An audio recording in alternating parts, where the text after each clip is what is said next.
مجھے لاعلاج بیماری تھی تو شوہر نے مجھے طلاق دے دی۔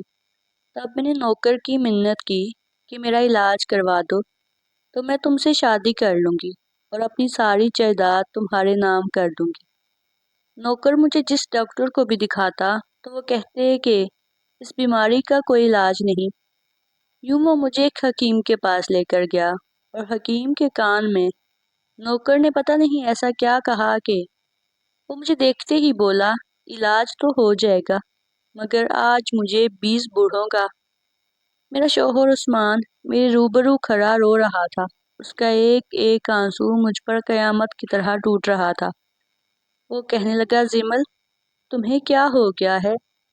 جب تم سے شادی کی تھی تو تم اچھی بلی تھی، اب تمہارے چہرے پر چھائیاں پڑ چکی ہیں، تمہاری رنگت خراب ہو گئی ہے، تم پہلے جیسی نہیں رہی۔ میں عثمان کی باتیں سن کر گھبرا گئی تھی۔ میں نے اس کا ہاتھ پکڑ لیا اور بولی آپ کو بھی لگتا ہے نا کہ مجھ میں تبدیلی آئی ہے؟ میں جب بھی آئینہ دیکھتی ہوں خود کو بدلا ہوا پاتی ہوں۔ مجھے سمجھ نہیں آ رہا کہ مجھے کیا ہو گیا ہے۔ تھوڑا سا چلتی ہوں تو سانس پھولنے لگتا ہے، بیٹھ جاؤں تو دل بھی بیٹھنے لگتا ہے، لیٹی رہوں تو کمر میں تکلیف ہوتی ہے، ٹانگوں میں کھچاؤ ہونے لگتا ہے۔ میں تو سارا دن کام والیوں سے اپنی ٹانگیں دبواتی رہتی ہوں مگر فرق نہیں پڑتا۔ سر کا درد اس قدر بڑھ جاتا ہے کہ لگتا ہے بس ابھی پھٹ ہی جائے گا۔ عثمان مجھے بہت خوف آتا ہے کہیں میں مرنے والی تو نہیں ہوں۔ میں ہر وقت خوف میں مبتلا رہتی ہوں۔ آپ سے بھی دل کی بات نہیں کہتی کہ کہیں آپ مجھے ڈاکٹر کے پاس جانے کا مشورہ ہی نہ دے دیں۔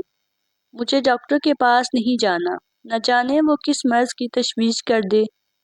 عثمان نے میرا ہاتھ پکڑ لیا تھا۔ وہ کہنے لگا تم اتنا کچھ برداشت کرتی رہی تھی، تم نے مجھے کیوں نہ بتایا؟ اگر میں تم سے بات نہ کرتا تو شاید تم مجھ سے یوں ہی اپنی تکلیف چھپاتی رہتی، مگر پھر بھی میں تمہیں یہ سب یوں ہی سہتے ہوئے نہیں دیکھ سکتا۔ تم میرے ساتھ چلو، میں شہر کے سب سے اچھے ڈاکٹر کے پاس تمہیں لے کر چلتا ہوں۔ مجھے امید ہے کہ تھوڑے سے علاج سے ہی تم بالکل ٹھیک ہو جاؤ گی۔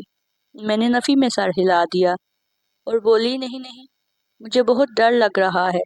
اگر ڈاکٹر نے کہہ دیا کہ تمہیں کوئی خطرناک بیماری لگ گئی ہے۔ عثمان نے نفی میں سر ہلا دیا اور بولا پاگل مت بنو، کوئی ڈاکٹر بھی مریض کے منہ پر ایسے نہیں کہتا۔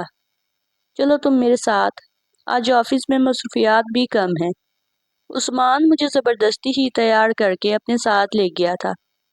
میں سارے راستے عجیب وسوسوں کا شکار تھی، دل گھبرا رہا تھا جیسے کچھ انہونی ہو جائے گی۔ میں ڈاکٹر کے کمرے میں بیٹھی ڈاکٹر کو اپنی تکلیف کے متعلق بتا رہی تھی۔ اس نے مجھے مختلف ٹیسٹ لکھ کر دیے۔ ٹیسٹ ہو گئے، آدھے گھنٹے بعد ہمیں رپورٹس ملنا تھی۔ میں بہت گھبرائی ہوئی تھی، رو رو کر اللہ کے حضور اپنے لیے دعائیں کر رہی تھی۔ آخرکار وہ وقت بھی آ گیا تھا جب رپورٹس مل گئی تھی۔ میں اور عثمان ڈاکٹر کے آفس میں ان کے روبرو بیٹھے تھے۔ ڈاکٹر میری رپورٹ دیکھ کر اپنی داڑھی کھجانے لگا تھا۔ میری تو جان پر بن گئی تھی۔ میں جلدی سے بولی ڈاکٹر کیا آیا ہے میری رپورٹس میں؟ آپ پریشان لگ رہے ہیں۔ ڈاکٹر کہنے لگا دراصل آپ کا کیس میری نوعیت کا پہلا کیس ہے، اس سے قبل میرے پاس آپ جیسا کوئی مریض نہیں آیا۔ شاید میرے پاس اتنا تجربہ ہی نہیں ہے کہ میں آپ کے کیس کو سمجھ پاؤں۔ میں آپ کو ملک کے سب سے نامور ڈاکٹر تجویز کر دیتا ہوں، آپ ایک بار ان کے پاس جائیں اپنی رپورٹس لے کر۔ میں پھوٹ پھوٹ کر رونے لگی تھی۔ ڈاکٹر بولا فکر کی ضرورت نہیں ہے، ڈاکٹر سہیل تو مریض کی نبض پر ہاتھ رکھ کر اس کا مسئلہ پہچان لیتے ہیں، آپ فکر نہ کریں، سب اچھا ہوگا۔ میں آپ کو درد سے آرام کے لیے کچھ ادویات تجویز کر دیتا ہوں۔ ڈاکٹر کی لکھی ہوئی ادویات لے کر گھر آ گئی تھی جبکہ میرا دل بری طرح گھبرا رہا تھا۔ میرے شوہر نے میرا ہاتھ پکڑا اور کہنے لگا تمہیں کچھ نہیں ہونے دوں گا۔ میں نے ڈاکٹر کی دی ہوئی ادویات کا استعمال شروع کر دیا۔ کچھ ہی دنوں میں بالکل ٹھیک ہو گئی تھی۔ مجھے ڈاکٹر سہیل کے پاس جانے کی بھی ضرورت نہیں پڑی تھی۔ میں اب خوش رہنے لگی تھی، مگر عثمان اب ہر لمحہ پریشان رہتے تھے۔ میں وجہ پوچھتی تو وہ ٹال دیا کرتے تھے اور مجھ سے یہی کہتے کہ تم میرے ساتھ چلو ڈاکٹر سہیل کے پاس۔ جب تک تمہارا چیک اپ ان کے پاس نہیں ہو جائے گا مجھے تسلی نہیں ملے گی۔ میں عثمان کو یہی کہتی تھی کہ آپ بلا وجہ فکر کرتے ہیں، مجھے تو کوئی بیماری سرے سے ہے ہی نہیں۔ اگر بیمار ہوتی تو ڈاکٹر کی دی ہوئی ادویات مجھ پر اثر نہ کرتی۔ اب میں اچھی بھلی ہو گئی ہوں، اس کا یہی مطلب ہے کہ میں ٹھیک تھی، مجھے کوئی بیماری نہیں ہے۔ عثمان بس چپ کر جایا کرتے تھے۔ جو ہی چند دن گزرے تو ان ادویات نے مجھ پر اثر کرنا چھوڑ دیا تھا۔ اب کی بار میری حالت پہلے سے بھی زیادہ خراب ہو گئی تھی۔ میں ہر وقت پریشان اور گھبرائی سی رہتی تھی۔ عثمان نے میری حالت دیکھی تو وہ کہنے لگا، میں نے تم سے کتنی بار کہا ہے کہ تم میرے ساتھ ڈاکٹر سہیل کے پاس چلو، اور تم ہو کہ بات ہی نہیں مانتی۔ اب میں تمہاری ایک بھی نہیں سنوں گا اور تمہیں ہر حال میں اپنے ساتھ لے کر ہی جاؤں گا۔ اب میرے پاس کوئی چارہ نہیں تھا، اس لیے میں نے اپنے شوہر کی بات مان لی اور ڈاکٹر سہیل کے پاس چلی گئی۔ ڈاکٹر سہیل نے میرا چیک اپ کیا اور میری رپورٹس دیکھی تو مجھے چند اور ٹیسٹ کروانے کے لیے کہا۔ میں تو اس چکر میں پھنس کر رہ گئی تھی۔ خیر میری جب رپورٹس آئیں تو ڈاکٹر سہیل نے کہا کہ مجھے یہ بات آپ سے کہنی تو نہیں چاہیے، مگر آپ کو کوئی ایسا مرض لاحق ہو گیا ہے جس کا علاج ہمارے پاکستان میں تو نہیں ہے۔ آپ کو بیرون ملک جانا پڑے گا، لیکن آپ کے درد کے لیے میں کچھ ادویات لکھ دیتا ہوں۔ ڈاکٹر سہیل کی یہ بات سن کر مجھے ایسا لگا تھا جیسے میں زندہ درگور ہو گئی ہوں۔ میری آنکھوں سے آنسو بہہ رہے تھے۔ ڈاکٹر نے مجھے حوصلہ دیا، میرے شوہر نے بھی مجھے دلاسا دینے کی کوشش کی۔ خیر وہ مجھے اپنے ساتھ گھر لے آیا۔ میں نے کچھ کھایا پیا نہیں تھا، میں سارا دن روتی رہتی تھی، راتوں کو جاگتی رہتی تھی۔ یہ کیسے ممکن تھا کہ مجھے کوئی ایسا مرض لاحق ہو گیا جس کا کوئی علاج ہی نہیں تھا۔ خیر مجھے عثمان نے سنبھالا تھا۔ وہ کہنے لگا، تم فکر نہ کرو، میں تمہیں کسی اور ڈاکٹر کے پاس چیک اپ کے لیے لے کر جاؤں گا۔ مجھے امید ہے کہ اس سے ہمیں اچھا ہی جواب ملے گا۔ اور پھر میں اور عثمان جگہ جگہ ڈاکٹروں کے پاس ہوار ہونے لگے تھے۔ کوئی بھی ایسا ڈاکٹر نہیں تھا جو میرے کیس کو سمجھ پاتا ہو۔ ہر ڈاکٹر نے مجھے یہی کہہ دیا تھا کہ آپ کو کوئی ایسی بیماری لاحق ہو گئی ہے جو کہ لا علاج ہے۔ یہ بات سن کر نہ تو میں زندوں میں رہی اور نہ ہی مردوں میں۔ اگر مجھے کوئی خطرناک بیماری ہوتی تو کم سے کم وہ پکڑی تو جاتی، اس کا علاج تو ہوتا، میں ٹھیک بھی ہو جاتی۔ مگر ڈاکٹرز نے صاف کہہ دیا تھا کہ آپ کو لا علاج مرض لاحق ہو گیا ہے، تو اب تو میرا کوئی علاج ہی نہیں تھا، اب تو مجھے موت کا ہی انتظار کرنا تھا۔ عثمان بھی ٹوٹ کر رہ گیا تھا۔ میں نے کھانا پینا چھوڑ دیا تھا۔ میں ہر وقت اپنے کمرے میں بند رہتی تھی۔ میری شکل پہلے سے بھی زیادہ بگڑ گئی تھی۔ میرے بال گرتے جا رہے تھے، چہرہ چھائیوں سے بھر گیا تھا۔ ایک دن عثمان میرے پاس آیا اور کہنے لگا کہ زمل، مجھے پتا ہے کہ تم اس وقت بہت پریشان ہو، تم بہت مشکل میں ہو، مگر میں تم سے اپنے دل کی بات کہہ دینا چاہتا ہوں۔ مجھے یہی امید تھی کہ عثمان کہے گا کہ میں تمہیں بیرون ملک لے جاؤں گا، کیونکہ اللہ کا دیا ہوا ہمارے پاس سب کچھ ہے، یقیناً تم ٹھیک ہو جاؤ گی۔ مگر عثمان کی اگلی بات سن کر تو میں دنگ رہ گئی تھی۔ وہ کہنے لگا، زمل، تم جانتی ہو کہ میری عمر ابھی صرف 27 برس ہے، میں ابھی جوان ہوں، میں ایسی عورت کے ساتھ اپنی باقی کی زندگی نہیں گزار سکتا جس کو لا علاج بیماری لگ گئی ہو۔ تمہارا علاج ہوتا تو شاید میں تمہارے ساتھ رہ بھی لیتا، لیکن اب تمہارے ساتھ رہنے کا کوئی فائدہ نہیں ہے۔ یہ تو ایسے ہی ہے کہ میں اپنی زندگی کے دن ضائع کر رہا ہوں۔ میں تمہیں چھوڑ کر جا رہا ہوں، تمہاری جائیداد اور تمہارے زیورات سب کچھ تمہارے پاس ہوگا، لیکن میں تمہیں طلاق دے کر جا رہا ہوں۔ میں اپنی زندگی نئے سرے سے شروع کرنا چاہتا ہوں۔ عثمان کی بات سن کر میں گر گئی تھی۔ وہ بھی جلدی سے میرے ساتھ زمین پر بیٹھ گیا اور بولا، دل چھوٹا مت کرو، خیر کی امید رکھو۔ تم ٹھیک ہو جاؤ گی، مجھے امید ہے، لیکن ہم دونوں کا سفر یہیں تک تھا۔ میں تمہیں طلاق دیتا ہوں، طلاق دیتا ہوں، طلاق دیتا ہوں۔ اور پھر عثمان نے مجھے اس حالت میں چھوڑ کر چلا گیا تھا۔ میں تو یہ سوچ بھی نہیں سکتی تھی کہ میرے ساتھ وہ عثمان جس نے پوری دنیا سے لڑ کر میرے ساتھ شادی کی تھی، وہ مجھے اتنی آسانی سے چھوڑ کر جا سکتا تھا۔ مجھے آج بھی وہ دن یاد ہے جب میں اور عثمان غریب تھے اور ایک محلے میں رہا کرتے تھے۔ ہم دونوں ایک دوسرے سے بہت محبت کرتے تھے، ایک دوسرے کا ساتھ بھی پانا چاہتے تھے، مگر عثمان بھی قریب تھا اور میں بھی۔ میں نے عثمان سے کہا تھا کہ تم میرے لیے رشتہ بھیج دو۔ عثمان نے حامی بھر لی تھی، مگر انہی دنوں میرے لیے ایک نہایت امیر بڈھے کا رشتہ آ گیا تھا۔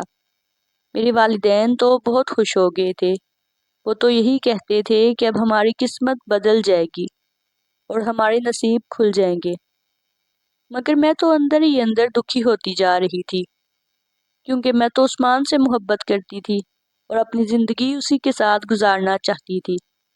میں نے کسی امیر بڈھے کا کیا کرنا تھا؟ ایسا انسان کو خوشی تو نہیں دے سکتا نا۔ اسی لیے میں نے اپنی امی کے سامنے اس رشتے سے انکار کر دیا تھا۔ مجھے امی کے جوتے بھی پڑے تھے، مگر میں ڈٹی رہی کہ میں وہاں شادی نہیں کروں گی۔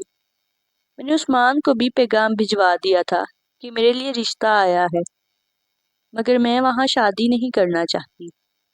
اسی لیے تم جلد از جلد اپنا رشتہ میرے لیے بھیج دو، تاکہ میں اپنے والدین سے کہہ سکوں کہ بے شک یہ غریب ہے، مگر میں اس کے ساتھ زندگی گزارنے کو تیار ہوں۔ اسی لیے آپ میری شادی اس کے ساتھ کر دیں۔ عثمان نے جب یہ بات سنی تو وہ کہنے لگا، نہیں، تم پاگل مت بنو۔ اگر میں ساری زندگی بھی کماتا رہوں تو اس بڈھے جتنا نہیں کما پاؤں گا۔ تم خود ہی سوچو، اس کی عمر ہی کتنی ہے، اتنا تو اس نے جی لیا ہے، تم نے فقط اس کے ساتھ 2-3 برس اور جینا ہے، پھر وہ مر جائے گا تو میں تمہیں اپنا لوں گا۔ میں عثمان کی بات سن کر دنگ رہ گئی تھی۔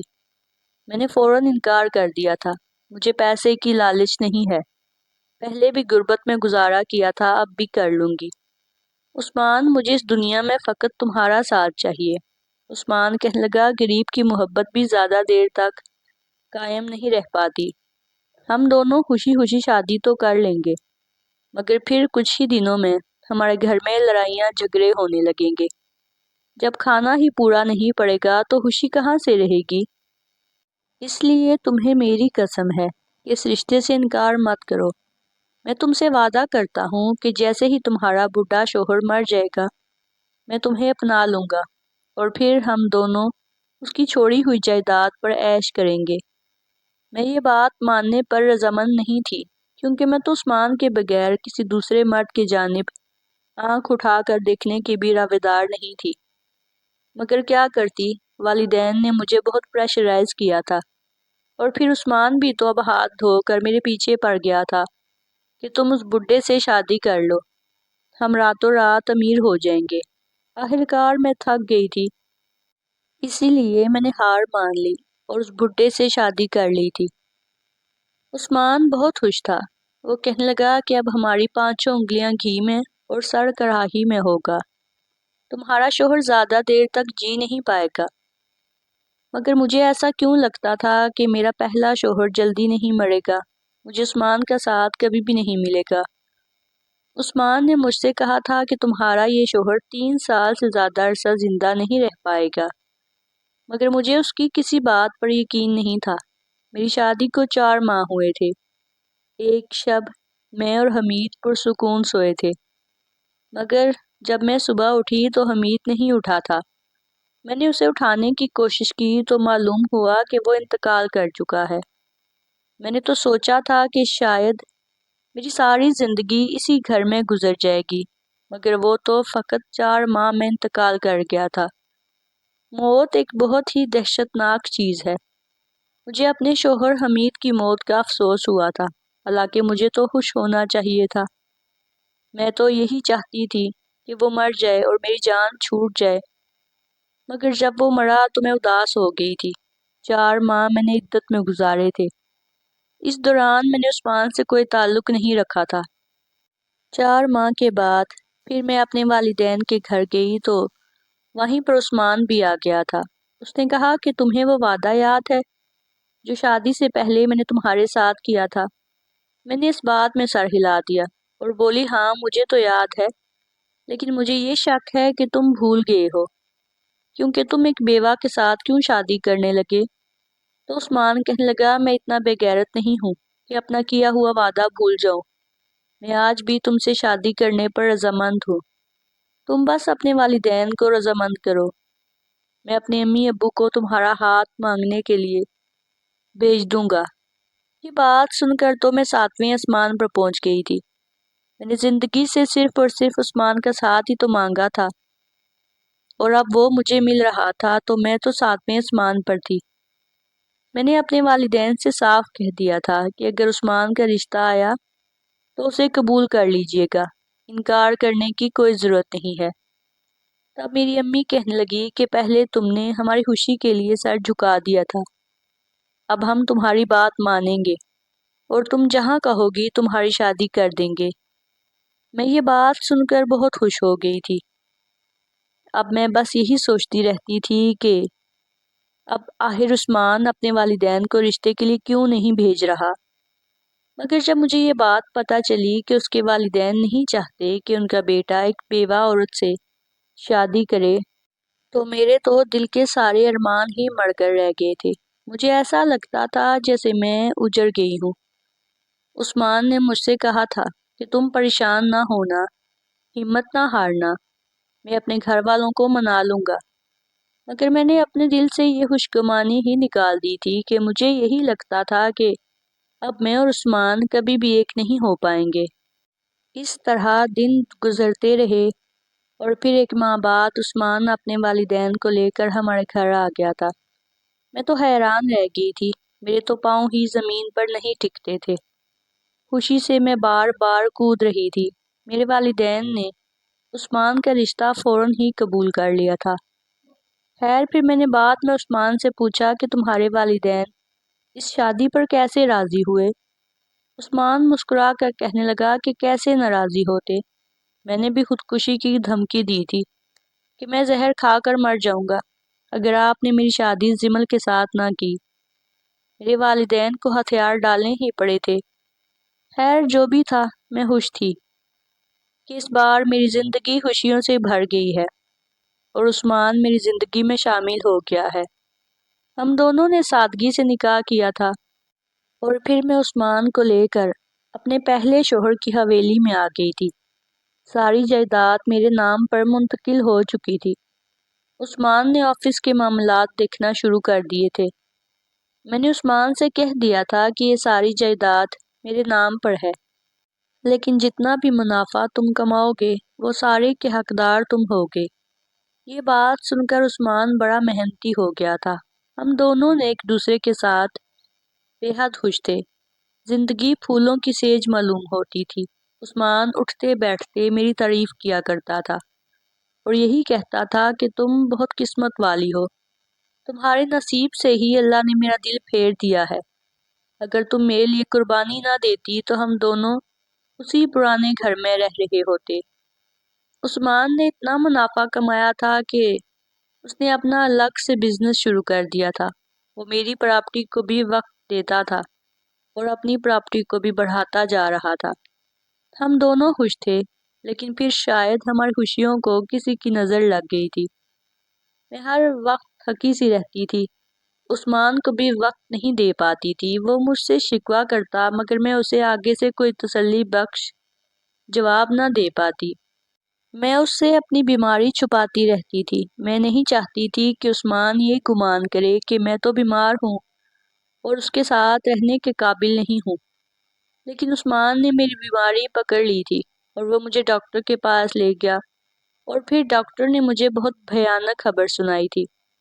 اس نے مجھ سے کہہ دیا تھا کہ تمہیں لا علاج بیماری ہے، اور پھر آج وہ شخص جس کے لیے میں نے قربانی دی، جس نے میرے لیے اپنے والدین سے لڑائی کی تھی اور مجھے اپنا بنا لیا تھا، وہ شخص آج مجھے چھوڑ کر فقط اس لیے چلا گیا تھا کیونکہ میں بیمار ہو گئی تھی۔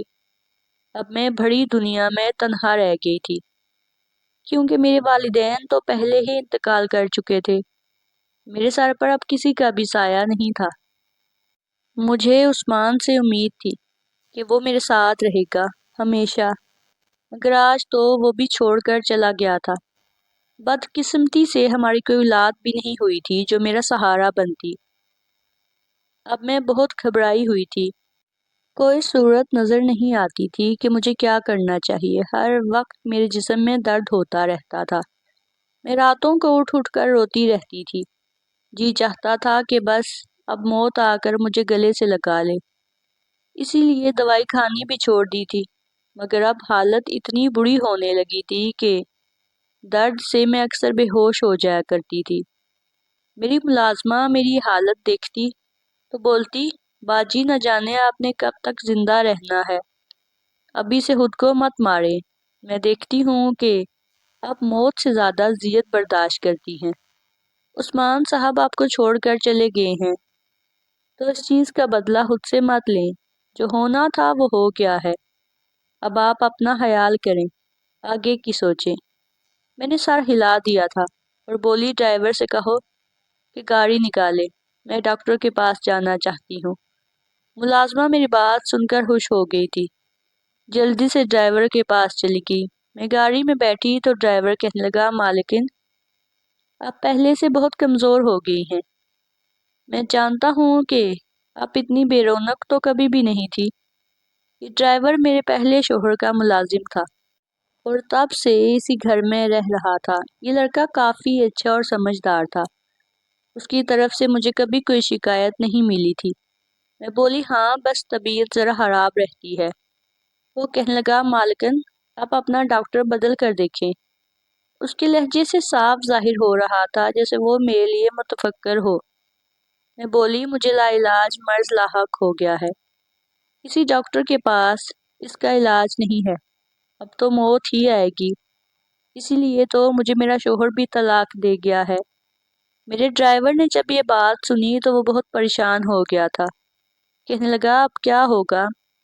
آپ تو اس دنیا میں بے سہارا رہ گئے ہیں، اب یوں زندگی مت گزاریں، اپنے لیے کوئی سہارا ڈھونڈ لیں۔ میں ملازم کی بات سن کر ہنسی تھی اور بولی، تمہارا دماغ ٹھیک ہے نا؟ ایک عورت جس کا شوہر بھی اسے طلاق دے گیا ہو، اس کا سہارا کون بنے گا؟ میں ہاتھ میں چراغ لے کر بھی ڈھونڈوں گی نا، تو اس مشکل گھڑی میں مجھے کوئی نہیں اپنائے گا۔ تب میرا ڈرائیور کہنے لگا، مالکن چھوٹا منہ اور بڑی بات، لیکن اگر آپ حامی بھریں تو میں آپ کو اپنانا چاہتا ہوں، آپ کا خیال بھی رکھوں گا۔ میں تو اپنے ڈرائیور کی بات سن کر دنگ رہ گئی تھی۔ وہ ہوبرو جوان تھا، مجھ سے عمر میں 10-15 برس تو چھوٹا ہی ہوگا۔ میں نے ایک لمحے کی بھی تاخیر نہیں کی اور بولی، ہاں اگر تم مجھے اپنا لو اور میرا علاج کروا دو تو میں اپنی ساری جائیداد تمہارے نام کر دوں گی۔ حمزہ بڑا خوش ہو گیا تھا۔ خیر میں ڈاکٹر کے پاس گئی، اس نے مجھے پھر سے کہہ دیا کہ میرا علاج ممکن نہیں ہے۔ دل بجھ سا گیا تھا۔ اب تو میں نے مزید پختہ ارادہ کر لیا تھا کہ میں حمزہ سے شادی کر لوں گی۔ دراصل میں بہت بیمار تھی، موت سے خوفزدہ بھی رہتی تھی، کیونکہ میں نے اپنی ساری زندگی خدا سے دوری میں بسر کر دی تھی۔ اب مجھے سہارے کی ضرورت تھی، تنہا رہتی تھی تو ڈر جایا کرتی تھی۔ خیر جب میری عدت پوری ہو گئی تو حمزہ نے مجھے شادی کا پیغام بھیجا تھا، جو میں نے قبول کر لیا تھا۔ ہم دونوں نے بڑی سادگی سے نکاح کر لیا تھا۔ حمزہ کی صورت میں مجھے سہارا چاہیے تھا، اس سے زیادہ تو میں نے کبھی کچھ مانگا ہی نہیں تھا، لیکن حمزہ میرا بڑا خیال رکھتا تھا، اس نے مجھے اپنی ملکہ بنا لیا تھا۔ اتنی محبت تو مجھے میرے محبوب نے بھی نہیں دی تھی، جس کی خاطر میں نے ایک بڈھے سے شادی کر لی تھی۔ حمزہ مجھے ہر طرح کے ڈاکٹر کے پاس لے کر جاتا تھا تاکہ میں جلد از جلد صحت یاب ہو سکوں، مگر میری بیماری کسی ڈاکٹر کی سمجھ میں آتی ہی نہیں تھی۔ میں دن رات اداس رہتی تھی۔ حمزہ میری دل جوئی کرنے کی کوشش کرتا تھا۔ وہ مجھے اب حکیموں کے پاس لے کر جانے لگا تھا۔ مجھے حکیموں پر یقین نہیں تھا، مگر فقط اس کی خوشی کی خاطر میں ساتھ چلی جایا کرتی تھی۔ 2 ماہ تو یہیں گزر گئے تھے۔ ایک دن حمزہ مجھے بڑے قابل حکیم کے پاس لے کر گیا تھا۔ حمزہ نے اس حکیم کے کان میں نہ جانے کیا کہا تھا۔ حکیم نے مجھے دیکھا تو کہنے لگا اس بچی کا علاج تو بالکل ممکن ہے۔ یہ بات سن کر میں بڑی خوش ہو گئی تھی، یہاں تک کہ میری آنکھوں سے آنسو بھی آ گئے تھے۔ میں نے خوشی میں حکیم کے قدموں پر ہاتھ رکھ دیا تھا۔ وہ کہنے لگا تم نے آج ہی 20 بوڑھوں کے خون کی ایک دھار اپنے بدن میں لگانی ہے، اس سے تم بالکل ٹھیک ہو جاؤ گی۔ یہ بات سن کر تو میں پریشان ہو گئی تھی، کیونکہ میں ایک پڑھی لکھی لڑکی تھی۔ یہ بات میرا دماغ قبول نہیں کر پایا تھا۔ مجھے پتا تھا کہ یہ خطرناک عمل ہے۔ حمزہ کہنے لگا زمل تم فکر نہ کرو، میں 20 بوڑھوں کا انتظام کر دوں گا۔ میں نے آہستہ سے حمزہ سے کہا یہ تو ایک خطرناک چیز ہے، اس طرح تو بیماریاں پھیلتی ہیں۔ تو وہ تنزیہ ہنسی ہنسا تھا اور بولا تم کیا پہلے ٹھیک ہو؟ پہلے بھی تو نہ جانے کس مرض میں مبتلا ہو۔ مجھے حمزہ کی یہ بات اچھی نہیں لگی تھی، اس لیے میں اٹھ کر گھر آ گئی تھی۔ حمزہ گھر آیا تو معذرت کرنے لگا اور مجھے منانے کی کوشش کرتا رہا۔ وہ بولا اس طرح تم ٹھیک ہو جاؤ گی اور ہم ایک اچھی خوشحال زندگی گزاریں گے، ہمارے بچے ہوں گے، گھر آباد ہوگا۔ میری خوشی کے لیے مان جاؤ۔ میں خاموش تھی۔ میں نے حمزہ سے سوچنے کے لیے ایک رات کا وقت لے لیا تھا۔ اب رات کے پچھلے پہر حمزہ گہری نیند میں سو رہا تھا اور میں بیڈ پر بیٹھی سوچ رہی تھی کہ مجھے کیا کرنا چاہیے۔ تبھی میرے موبائل کی سکرین روشن ہوئی تھی۔ دیکھا تو عثمان کا نمبر لکھا ہوا تھا۔ میں دنگ رہ گئی تھی، آنکھوں سے آنسو گرنے لگے تھے۔ نہ چاہتے ہوئے بھی میں نے اپنے سابقہ شوہر کی کال اٹینڈ کر لی تھی۔ وہ کہنے لگا زمل تم کیسی ہو؟ میں خاموش ہی رہی تھی تو وہ بولا مجھے علم ہے کہ میں نے تمہارے ساتھ بہت غلط کیا ہے، لیکن میں تمہاری بیماری سے گھبرا گیا تھا، اور ہمارا ڈرائیور حمزہ وہ بھی مجھ سے بار بار کہتا رہتا تھا کہ مالکن کو نہ جانے کون سی بیماری ہے۔ عثمان صاحب بہتر یہ ہے کہ آپ انہیں چھوڑ دیں، یہ نہ ہو کہ ان کی بیماری آپ کو بھی لگ جائے۔ میں ڈر گیا تھا لیکن تمہیں دل سے نہیں نکال پایا تھا۔ میں تمہاری ساری رپورٹس اپنے ساتھ امریکہ لے آیا تھا۔ یہاں میں نے وہ رپورٹس چیک کروائیں تو پتہ چلا تمہیں تو سرے سے کوئی بیماری ہے ہی نہیں۔ تمہیں کھانے میں چند ایسی ادویات ملا کر دی جا رہی تھیں جن سے تمہاری صحت گر رہی تھی۔ کوئی ہمارے گھر میں ہی تمہیں نقصان پہنچانا چاہ رہا تھا، اور وہ شخص میں نہیں ہوں۔ تم اپنا دشمن خود تلاش کر لو۔ عثمان کی باتیں سن کر میری ریڑھ کی ہڈی میں سنسنی دوڑ گئی تھی۔ میں نے سوچا کہ میری بیماری سے سب سے زیادہ فائدہ کس کو پہنچتا تھا؟ وہ کوئی اور نہیں حمزہ تھا۔ صبح ہوتے ہی میں نے پولیس کو بلوا لیا تھا۔